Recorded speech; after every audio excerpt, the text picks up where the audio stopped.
अस्सलामुअलैकुम। काजी इकराम Bashir official YouTube channel की तरफ से ये वीडियो जनाब प्रोफेसर डॉक्टर मोहम्मद ज़करिया भट्ट साहब के सिलसिले में अचानक वो इस दारे फ़ानी से दारे बाकी की तरफ रवाना हुए हैं। कुछ अरसे से जनाब डॉक्टर मोहम्मद ज़करिया भट्ट साहब, जिनसे मेरा मुसलसल रब्ता रहता था, तो अलील चले आ रहे थे।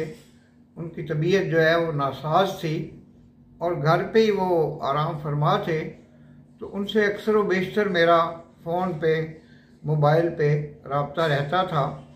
तो आज सुबह जब मैंने फ़ेसबुक देखी तो जनाब प्रोफेसर डॉक्टर मोहम्मद ज़करिया भट्ट साहब जो है वो इस दुनिया से रवाना हो चुके थे। पहले तो मुझे अपनी आँखों पर यकीन नहीं आया कि मैं ये क्या ख़बर देख रहा हूँ, क्या ख़बर पढ़ रहा हूँ, क्या ख़बर सुन रहा हूँ। तो फिर एक दो दोस्तों को जब फ़ोन किया तो उन्होंने तस्दीक की कि जनाब प्रोफेसर डॉक्टर मोहम्मद ज़करिया भट्ट साहब कल जो है वो इस दुनिया से रवाना हो गए हैं और कल शाम 4 बजे उनको सुपुर्द खाक किया गया है। कल शाम को गालिबन मगरिब के बाद और आज 4 बजे के बाद जो है वो उनकी रस्म कुल है, कुल खानी है। तो बहुत सदमा हुआ, बहुत दुख हुआ। उनके नंबर पे फ़ोन किया तो पहली दफ़ा ऐसा हुआ कि नंबर तो ओपन था, लेकिन जो दूसरी साइड पे जनाब प्रोफेसर डॉक्टर मोहम्मद ज़करिया भट्ट साहब की आवाज़ मुझे आया करती थी, वो आवाज़ नहीं आई। गालिबन अभी तक वो फ़ोन जो है वो उनके साहबजादे या उनकी फैमिली मेम्बर्स ने इस्तेमाल करना शुरू नहीं किया होगा।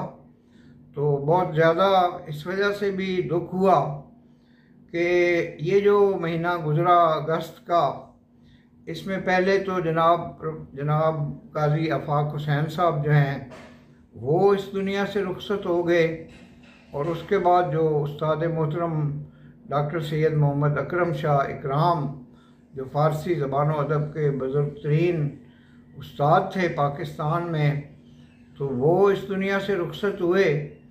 तो ये दुनिया जो है ये इतने आला पाए के जो इंसान हैं उनसे आहिस्ता आहिस्ता खाली होती चली जा रही है और मालूम नहीं कि कौन से लोग फिर उनकी जगह लेंगे।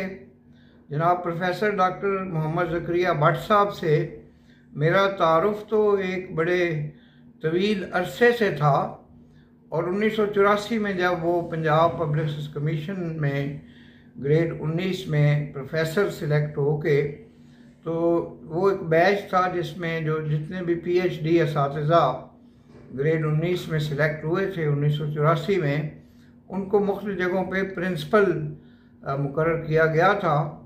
तो उस बैच में जनाब प्रोफेसर डॉक्टर मोहम्मद ज़करिया भट्ट का एक अच्छा खासा रीज़नेबल सीनियरिटी नंबर था और उनकी ये ख्वाहिश थी कि वो गवर्नमेंट कॉलेज लाहौर के प्रिंसिपल लगें ऑन मेरिट, और उसके लिए वो एक तवील अरसा कोशां भी रहे कि उनको गवर्नमेंट कॉलेज लाहौर का प्रिंसिपल लगाया जाए। अगरचे उस ज़माने में जनाब प्रोफेसर शाहिद हुसैन साहब सीनियरिटी लिस्ट में ग्रेड 20 की सीनियरिटी लिस्ट में नंबर 1 पर थे, तो जबकि एक ऐसे प्रोफेसर को प्रिंसिपल लगाया गया था जो कि 16वें नंबर पर थे सीनियरिटी लिस्ट में। और प्रोफेसर शाहिद हुसैन साहब ने अपनी ज़िंदगी में एक तवील अरसा एक कानूनी जंग भी लड़ी थी कि ये उनका इस्तेहकाक है कि उनको प्रिंसिपल गवर्नमेंट कॉलेज लाहौर लगाया जाए। अगरचे उनके एक शागिर्द और उनके एक रफ़ीक़ कार मुझे बताते हैं कि एक दफ़ा चीफ सेक्रेटरी से उनकी मीटिंग हुई इसी सिलसिले में, तो चीफ सेक्रेटरी चाहते थे कि वो प्रिंसिपल गवर्नमेंट कॉलेज लाहौर के अलावा कोई बड़े से बड़ा ओहदा कबूल कर लें, चेयरमैन बोर्ड लग जाएं, DPI कॉलेज पंजाब लग जाएं। लेकिन प्रोफेसर शाहिद हुसैन साहब ने चीफ सेक्रेटरी को जवाब दिया कि क्या आपका ये ख्याल है कि मैं गवर्नमेंट कॉलेज लाहौर को छोड़ के किसी और जगह जाना चाहता हूँ किसी आला तरीन ओहदे के लिए, जो कि मेरा इस्तेहकाक भी है कि मुझे गवर्नमेंट कॉलेज लाहौर का प्रिंसिपल लगाया जाए। तो अगर आप ये काम नहीं कर सकते तो ठीक है, फिर ये अदालत में इसको देखेंगे कि अदालत क्या इसका फ़ैसला करती है। तो इस तरह जनाब प्रोफेसर डॉक्टर ज़करिया भट्ट साहब के भी ऑर्डर्स हो गए थे, लेकिन बीच में जो उस वक्त ज़माने के जो प्रिंसिपल थे उनकी सिफारिश बहुत ज़्यादा मजबूत थी, तो उन्होंने तादेर जो है वो कंटिन्यू किया। ना सिर्फ वो प्रिंसिपल रहे बल्कि वाइस चांसलर भी हुए, और गवर्नमेंट कॉलेज लाहौर को GCU बनाने का जो सिलसिला था वो भी उन्हीं प्रिंसिपल साहब के दौर में हुआ, ताकि वो प्रिंसिपल की बजाय वाइस चांसलर कहलाएं। बहरहाल ये कोई इसमें कंट्रोवर्सी नहीं है।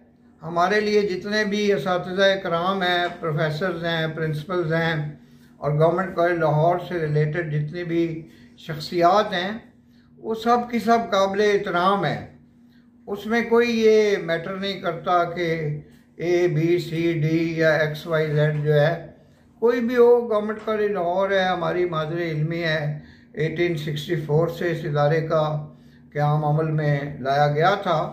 तो जनाब प्रोफेसर डॉक्टर ज़करिया भट्ट साहब, जब मैं सन 2002 में सदर शोबा फ़ारसी था गवर्नमेंट FC कॉलेज लाहौर में, तो वो FC कॉलेज के प्रिंसिपल बन के आए, और उस ज़माने में वहाँ पे एक टसल चल रही थी कि जो शोबा उर्दू के असातिज़ा थे वो जनाब प्रोफेसर डॉक्टर तारिक अजीज़ साहब को सदर शोबा बनाना चाहते थे, क्योंकि जो वहाँ इससे पहले सदर शोबा थे अली ज़हीर मिनास, उसको जो उनके जो कुलीग्स थे, जो रफ़क़ाए कार थे, वो नहीं पसंद करते थे कि वो सदर शोबा रहे।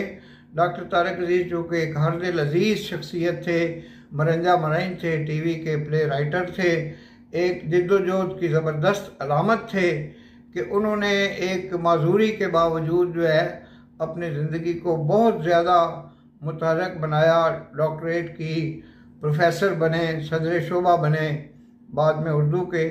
तो ये जनाब प्रोफेसर डॉक्टर मोहम्मद ज़करिया भट्ट साहब थे जिन्होंने उनके ऑर्डर्स किए। बाद जब FC कॉलेज को अमेरिकन चर्च के हवाले किया गया, तो उस वक्त भी जनाब डॉक्टर ज़करिया भट्ट जो है वो FC कॉलेज के प्रिंसिपल थे, और बाद अपने निजी महफिलों में मुझे कहा करते थे कि यार मुझे इस चीज़ का बड़ा कलक है कि मेरी प्रिंसिपलशिप के दौर में FC कॉलेज जो है वो अमेरिकन चर्च को चला गया, लेकिन उसमें मेरा किसी किस्म का कोई अमल दखल नहीं था। मैं तो एक सरकारी एहलकार था, मैंने तो हुकूमती अहकामात की पाबंदी करनी थी और उन पे अमल दरामद करवाना था। तो चुनाचे ये जो सानिया है FC कॉलेज को अमेरिकन चर्च के हवाले करने का, ये जनाब प्रोफेसर डॉक्टर मोहम्मद ज़करिया भट्ट साहब के दौर में हुआ। लेकिन इसमें ज़ाहिर व बाहिर है कि उनका किसी किस्म का जो ज़ाती अमल दखल नहीं था। जनाब डॉक्टर ज़करिया भट्ट साहब बाद में मुख्तलिफ बोर्ड्स के चेयरमैन भी रहे, आला तरीन ओहदों पर फायज रहे, गवर्नमेंट कॉलेज यूनिवर्सिटी में डायरेक्टर रिसर्च भी रहे, साबका जो वाइस चांसलर थे डॉक्टर हसन अमीर शाह और दीगर जो डॉक्टर खलीकर रहमान साहब थे, तो बेपनाह वो इनका एहतराम करते थे। और मौजूदा जो वाइस चांसलर जनाब प्रोफेसर डॉक्टर असगर अली जैदी साहब हैं, वो भी जनाब प्रोफेसर डॉक्टर मोहम्मद ज़करिया भट्ट साहब का बहुत एहतराम करते थे।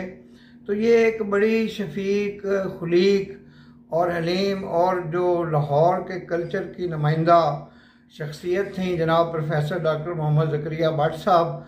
1964 से 1970 तक गवर्नमेंट कॉलेज लाहौर में ये ज़ेर तालीम रहे, MSc फ़िज़िक्स किया। बहुत सोशल मोहब्बत करने वाले इंसान थे।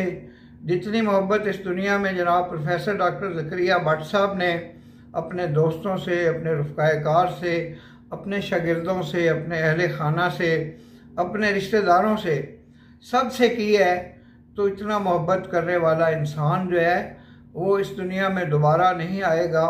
यही वजह है कि जब मैंने उनके इंतकाल पर मलाल की ख़बर देखी तो मुझे इंतहाई शदीद सदमा पहुंचा, और मैंने ये सोचा कि मैं अपने इस सदमे में, इस दुख में, इस गम में अपने तमाम दोस्तों को शरीक करूं। अल्लाह ताला जनाब प्रोफेसर डॉक्टर मोहम्मद ज़करिया भट्ट साहब को करवट करवट जन्नत नसीब करे, उनकी मग़फ़िरत फरमाए। उनके जो लग़ज़िशें थीं या जो कोई गलती थी या कुछ कोताही हो गई या गफलत हो गई, तो अल्लाह ताला उनको माफ़ फरमाए, और उनकी जो कौमी खिदमात हैं और जो उनकी तदरीसी खिदमात हैं और जो वो उन्होंने रिसर्च में एक आला मयार कायम किया था, तो उस सिलसिले में अल्लाह ताला जो है वो उन पे ख़ास शफ़क़त फरमाएँ। वो एक उस्ताद थे और वो एक बेहतरीन इंसान थे।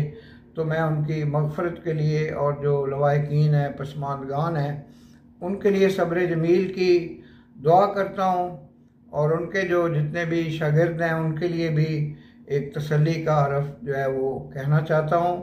अगर आपको हमारी इन वीडियोज़ का सिलसिला पसंद आए तो काजी इकराम बशीर ऑफिशियल यूट्यूब चैनल को सब्सक्राइब करें और बेल आइकन को प्रेस करें ताकि तमाम वीडियोज़ जो हैं वो बिला ताख़ीर आप तक पहुँचती रहें। आपका बेहद शुक्रिया। पाकिस्तान जिंदाबाद। अपने चैनल का ख्याल रखिए और अपना भी ख्याल रखिए। इंशाअल्लाह मुलाकातों का ये जो सिलसिला है ये जारी रहेगा। अल्लाह हाफ़िज़।